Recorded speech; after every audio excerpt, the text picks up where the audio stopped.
Hi there and welcome to Transcona Trailer Sales. Today we'll be walking you through your 2025 Forest River Wildwood 33 TSX. We are just going to start off at the top. If you notice, you are pre-wired for an observation camera as well as the Lippert stair systems. So you could periodically get up there to check all your seals. If you'd like to get any of those set up, you can contact our parts department and we can get together a quote for you for that. And then at the back you do have this barbecue. The way that works is you're just going to have these two clips which hold this cover on. Once you get that off, it'll allow you to get to this little pin here that holds it into place. You're just moving that pin out of the way. That'll allow you to slide that barbecue down and over. You just line up those two holes there or wherever you would like it. Just slide this pin into place just so you're locking it into place. And then to open it up, you're just undoing the two clips on the front. Open this guy up. You are going to have your manual inside here, but the main thing you're going to be concerned about is going to be your propane quick connect. Undoing those dust caps. You're going to be able to go underneath here, and you got this line pulling back like any standard air hose, pulling back on the collar, pushing it into place. I just like holding the regulator as I push it in, just so you don't run the risk of breaking it. And then you're going to have your other connect on your trailer. So the way that works is you pull that dust cap off. You're going to have this valve right here. With the valve the way it is now, the flow of propane is closed, and it'll allow you to operate that coupler. If you were to open up the flow of propane as an added safety feature, it won't let you operate that coupler. Push that into place, lock it down, open up the flow of propane, and then you'd be able to come to your barbecue and just hit it with that, turn it over to max while pushing in.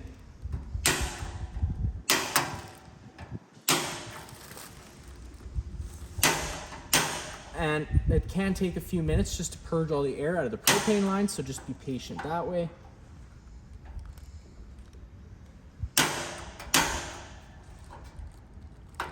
I guess it would help if we turned on the propane at the front of the trailer.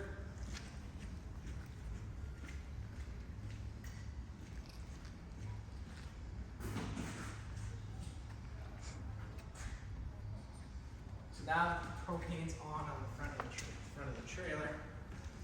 Would allow you to then go to your back to barbecue, turn it over to max, giving it a few minutes just to clear all the air out of the propane lines.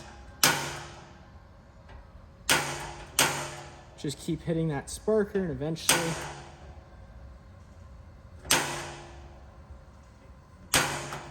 it does light up like you see there. And you have your barbecue, and then to turn it off, you're just doing the opposite. And then whenever you're putting it away, just always making sure that you always put your dust caps back on your quick connects. That way you don't get any debris inside those lines. And then you could just reverse the process and put everything back. And then going to the left of the unit, you got your spare tire. And then located inside this back bumper, you're just pulling this cap off.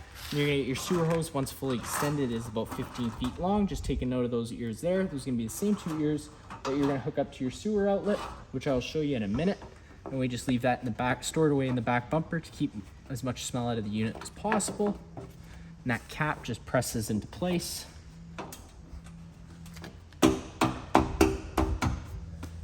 In this corner, as well as all four corners of the unit, you got these stabilizer jacks. The way those work is you're gonna have a 3/4 inch drive inside the front compartment. You're gonna hook it up to this drive nut.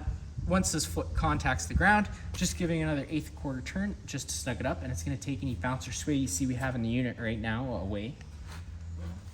A little bit forward. You got your exterior shower, which works pretty simple. You're just gonna take your standard 751 key, stick it inside there, giving it a turn, it'll pop open. You got that swivel shower head with hot and cold water. And you got your standard 30 amp connection. Just take a note of that notch there. It lines up with this notch here. Pushing and twisting and locking that into place. If you follow that cord back, you do come to your standard 30 amp plug-in. Most campsites should have this so you can plug right on in, but let's say you have the unit at home on the driveway, or your campsite only has 15 amp service. We do include a 15 amp park adapter. Just keep it in mind when you're going down to 15 amps, you're only going to be running something like your fridge And your lights, you're not going to be running air conditioner on that or your microwave. You got your city water connection as well as that black tank flush. So your city water connection for if you're at a site with service, you thread a garden hose in here, turn it on. It's going to pressurize all the lines without the need to run your water pump. And your black tank flush, whenever your black tank is connected to your sewer and your valve is open, you can thread a garden hose in here, turn it on, and that's just going to spray that tank out, keeping things that little bit cleaner. But it is very important that you do have the sewer hose connected and the valve open, otherwise you do run the risk of bursting your tank. Speaking of that, you come down, you get this standard hose. You're just taking note of those 2 ears there. Those are the same ears your sewer hose had, and they just line up with these guys here. Twisting will lock it into place. You got your black valve and your gray valve. You're always going to want to empty your black tank first. This is going to be your dirtiest water. And then you can go behind that with your gray tank, which is typically a little cleaner water filled from your sinks and your showers, just to keep that hose that little bit cleaner. And if you come a little bit further ahead, you're going to notice this right here is just another cap. But this is going to be for if you were to get set up with a washer dryer combo. It's just the drain. So whenever you are using the washer, if you were to have it installed, you just got to make sure this cap is always off whenever you're using it. That way it allows the water to exit the washer and not flow back into the trailer. Forward a little more. You got this front compartment, flipping this open. You got your starter pack inside here, which has that sewer hose, which we already have in your back bumper. It'll come with a water hose and just some other goodies, as well as that 50 amp park adapter. Then on the front wall here, you're going to have that stabilizer jack tool, which I told you about. And then I'm going to go over a manual override for the front tongue jack, and that tool is right here. You got a little light inside here to light things up a little bit. And then you do have this light switch right down here on the ground, which if you do turn that on, if you come onto the left side of the unit, it does just turn on some accent lights on the outside to give you some extra light.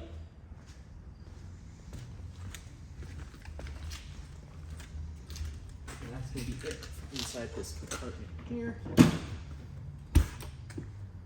And located in the front, right on the frame here, you got your battery disconnect with it in the on position like it is now. The batteries are connected to the unit. If you were to turn that to the off position, the batteries become disconnected from the unit. You got your front battery box here that houses your battery, and then located underneath this cover here, most of the time you can get what you need done just by opening up this little flap here, and you get access to the top of your tanks. But for the purpose of the video, I will just slide it right off, and that just slides right off. And on your regulator, you got your selector valve. So obviously with it pointed this way, you're going to be drawing off this tank. If you were to point it the other way, you'd be drawing off this tank. And it's just like your standard barbecue counterclockwise all the way to turn on the flow propane. You got your manual override, which if you pull that rubber cap off, that's where you get access to that. And then you just got your front tongue jack, which does have a light installed on it, and then up and down. Along the left side of the unit, you got your main entry door, which I'll go over in a second. You got your suburban water heater door. Opening this guy up, you got this main power switch right here in the corner. Turning this guy on does supply power to the thermostat, which is inside. And unlike normal traditional water heaters, this water heater, you don't bypass it. You do run the antifreeze through it, just making sure that it's off when you do so. And then whenever you're done winterizing, just cracking this pressure relief valve and leaving it cracked open throughout winter. That way your coils don't crack or burst. You got your fresh water fill. Opening up this cap here, put a garden hose in there and turn it on, and that's going to fill your fresh tank, and that's what your water pump draws off of. And then right down near the floor here, you got your fresh tank drain. Pulling that valve would drain your fresh tank, and that's that there. You got your furnace exhaust, so whenever your furnace is running, this is going to be blowing out hot air, so just be mindful of that. You're going to have a range hood inside. You get this little flap whenever you first get to your campsite, making sure you open up that flap so you can evacuate those fumes. And then whenever you're traveling, it's kind of tricky, but you just kind of got to push it and snap it into place.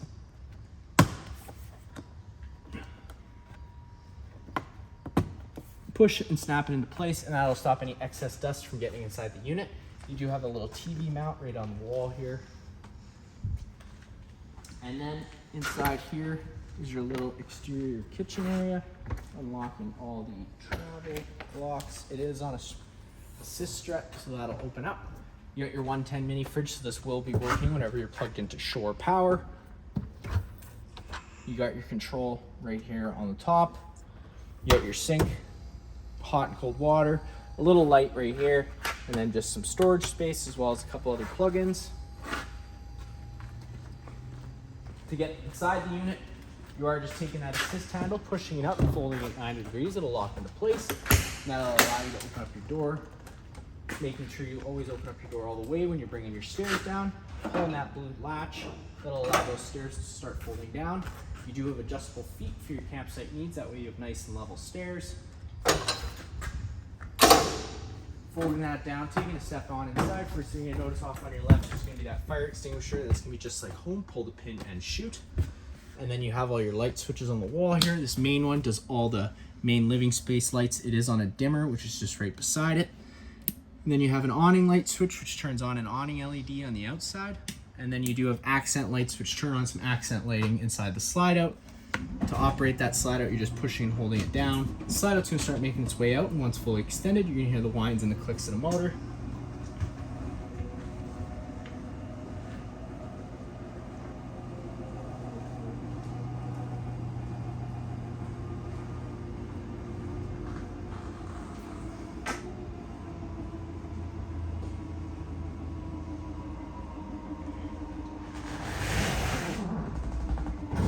And there you go, you heard those clicks.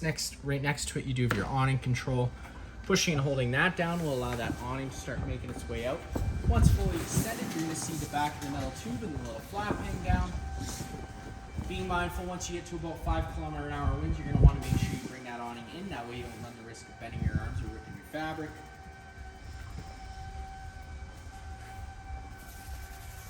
So you got that little flap hanging down, and now you see the back of that metal tube, so you know you're fully extended. Now if we were to start raining, you can take any arm, front or rear, and just pull down on it. It's going to change the pitch of the awning head, allowing water to then run off. Now if you like that angle better because it allows for more shade underneath, you can do the same thing with the front arm. Just always making sure you push those arms back to straight before you bring your awning in. That way you don't run the risk of bending anything. And whenever you are bringing that awning in, just pushing and holding that button in.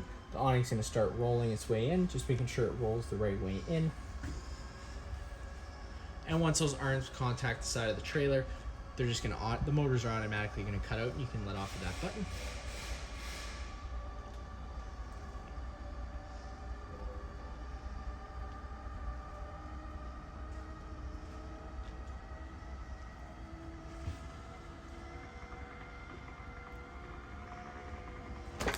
And there you go, you're at the contact side of the trailer, and that's when you know they're in. You got your monitor panel up top. There is a few extra tanks on here which you don't have. It is just going to be your black one and your gray. That's all that's hooked up. And then you got your 30 amp solar controller off to your left. They say it's a controller, but really it is just a monitor system. So you can switch between what your current voltage is, what your battery temperature is, and then it'll tell you what amps you're charging at, and etc. And then right down below, this is the speaker for the unit. To operate it, you're just pushing that button, it'll power on. Pushing it, that Bluetooth button will allow it to pop up on your phone, and then from there you can connect your phone to it, and you can play music through the speakers. The speaker control is pretty simple. This little speaker button down here, if you put whatever setting it was last left on is what it's going to be on. You can either run the speakers as just the inside, just the outside, or you can run both of them at the same time. Just by pressing the speakers and cycling through, you'll be able to know which one you're on just by listening. And then you can dim this light just by pressing that button, or turn it off completely, and then the power button's just on your far left. To get inside the bedroom, you are just taking this door, opening it a little bit. You're gonna see that it's pushed right up against here. So again, just another slide out, works the same way as the main one. Just pushing and holding that button will allow it to start making its way out. And once fully extended, you're gonna hear the whines and the clicks of the motor.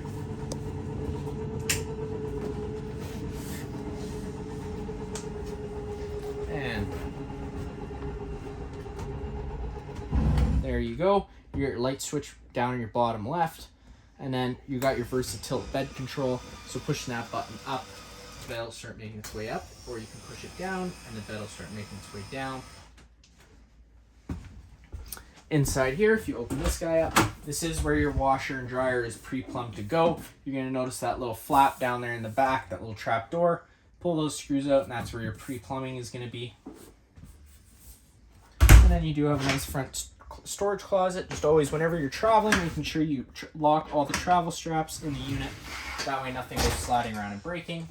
Nice closet space right up front. You got your bed plugins on both sides of the bed, as well as USB plugins. All the blinds in it do work the same way. They just kind of sit where you leave them, and then one quick pull will allow them to retract back up. The front here, just some more storage space, as well as a fire exit. The way that works is you're just unlocking it, sliding the first glass piece over, and then you'll be able to grab the screen and slide that over as well and hop out of the unit. And then pushing it all back and locking it down. That's going to be it for this room here. Going back into the main living space, you're going to have your little entertainment area with some nice shelving all around. You got your TV bracket mount right here. You have your cable satellite plug-in on the wall. This little black button, if you push it, it's going to turn that green light on. That just turns the antenna on the roof on, which also improves radio frequency and phone frequency. You are pre-prepped for the King Wi-Fi. Down below, some storage space, as well as just a little fireplace. That power button on the far right. Right next to it, you're going to go between your different flame colors. One more to the left, which is in the middle. You get your rock light colors, and then you get to your heat. So pushing it twice will put you into low. Pushing it one more time will put you into high, and then one more time will cycle it back off. Then you got a timer on the far left, which goes anywhere from 30 minutes to 9 hours. Power button again on the right. Now you got your little couch area. So it's currently set up for a couch here and a little sitting space here. You can fold this couch out into a bed. You're just having to grab the foot of the couch while removing the armrests. And I'll allow that couch to fold out. And then to get back in, it's just the opposite, but you kind of have to assist it by grabbing the top of the board there. And then you can put your armrest back into place. And then you can switch this around just by picking it up. You got some stake pockets. You'll have the same stake pockets on the other side. And you just gotta line those guys up and slide them in. And you have a bigger couch area with a little L piece to it. And then you got your little kitchen area. Take a note, you got your benches strapped in whenever you're traveling, that way they don't go anywhere. And then this table is currently slid in because it has to be slid in when you bring the slide in. Otherwise it's going to contact this back wall, but you can slide it and extend it out to have a little more seating space. In the kitchen area, you got your sink with hot and cold water. Not much I'll show you there. You got some cupboard space up top. You're going to notice your air conditioner main outputs right here. These louvers closed. You move all the air through the ceiling ducting we have throughout the unit, or if you open these guys up, you can dump all your air into the main living space. I recommend dumping all your air into main living space once you first get to your campsite. Cool off the main living area, and then you can move your air throughout. Inside here, if you just open that guy up, gives you access to that microwave, which is just like home, as well as the range hood. I do recommend running the range hood whenever you're running the stove. That way you're just evacuating any fumes that you're creating. Another thing I'll mention, you notice this little silver cap here. If you just push it down, it'll pop itself out, and it'll allow you to get hold of it and pull it up. And you got both types of USBs, as well as a couple 110 plugins as well, and they just store away like so. Storage space down below, just being mindful of any drains or water lines. Being careful with this topper because it is glass, so just be gentle with it. Turn your stove over to high and it lights right on up. Just being mindful again, just like the outside barbecue, if you've had your propane off for a while, sometimes it can take a few minutes just to purge all the air out of the lines. So if it takes a few minutes to start, it is normal. And then to get the oven to light, it's the same thing. Opening this guy up, turning that over to the pilot option, pushing, holding it in. turning on the oven light just so you can see a little bit better. Then you can hit that igniter. And just like the outside barbecue, sometimes it can take just a couple of minutes just to purge all the air out of the lines. And there you go, you get your pilot. Once that pilot's lit, just holding it another second so it can hold its own. Then you can turn it up to your desired temperature and it fires right on up. This button on the right, you can also turn on just the illuminations on the handle.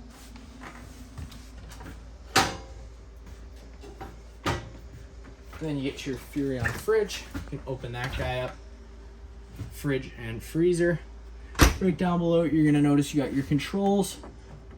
With it all the way to the right is on its coldest setting, all the way to the left is on its warmest setting.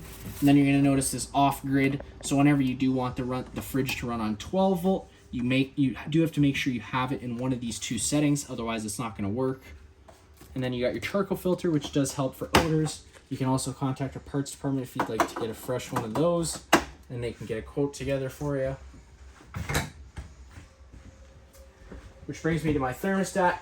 Pushing that button once, it just illuminates itself. Pushing it again will allow you to switch between your different modes. So you can either have it on cool, heat, cool plus heat, or dry, cool. So whenever it's on cool, it's obviously air conditioner. Whenever it's on heat, it's the furnace. The furnace moves all its air through the floor portals. You see we have the floor venting.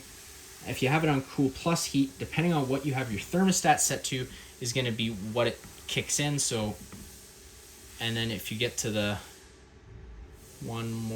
dry, that's just a dehumidify mode. So it's going to try and take as much humidity out of the air as possible using that air conditioner. One more time to off. And then you can get your fan control, so you can run that fan individually if you'd like to do so, high or low. And then if you keep turning it, if you were on the air conditioning mode, you can have it on auto, so it becomes an on-demand system. So if you have the room's at 78 degrees Fahrenheit, you have it set to 36. Once this senses it's at 36, it'll automatically turn off. If you don't have it on auto, it will run full time. And then just like that, turn it off. One thing I forgot to mention over here is you got your antifreeze inlet. So you got two screws. You pull those guys out to give you access to your water pump for winterization. And then you got your LP detector right here near the ground. If this guy ever starts going off, you are just going to want to turn off the main supply of propane at the front of the unit and just open up some windows to ventilate it out a little bit. Here, we just got some more storage. And then you have your main. You get your converter here with your main fuse and breaker panel. Whenever you have a breaker trip, it's going to sit in the middle, so you do just have to turn it off and then back on again to reset it. And then whenever you have a fuse blow, there'll be a little red indicator light letting you know which one's gone. And opening up this door here will bring you into the bathroom. Hot, cold water. And then on the wall, you're going to notice you got your main GFI plug. So if you ever have an outlet that doesn't work, this would be the first place I'd check. You got test on the bottom, reset middle. Whenever you have that green light on, it is telling you have a successful power source. Turning that button on, this is the thermostat for your hot water heater.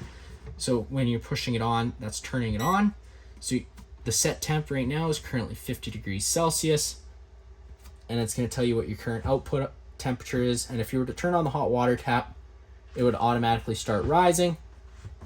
If you'd like to go higher than 50, you can. You are just going to have to push that up button for about 5 seconds.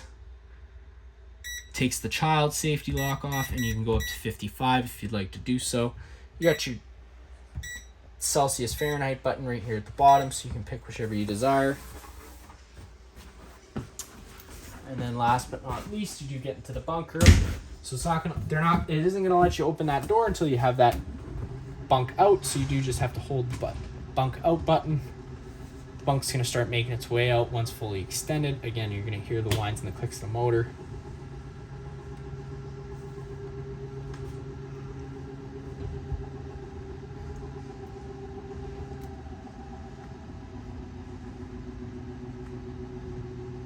Always making sure you know what's on. You make sure you know what's on either side of all your slide outs before you run them.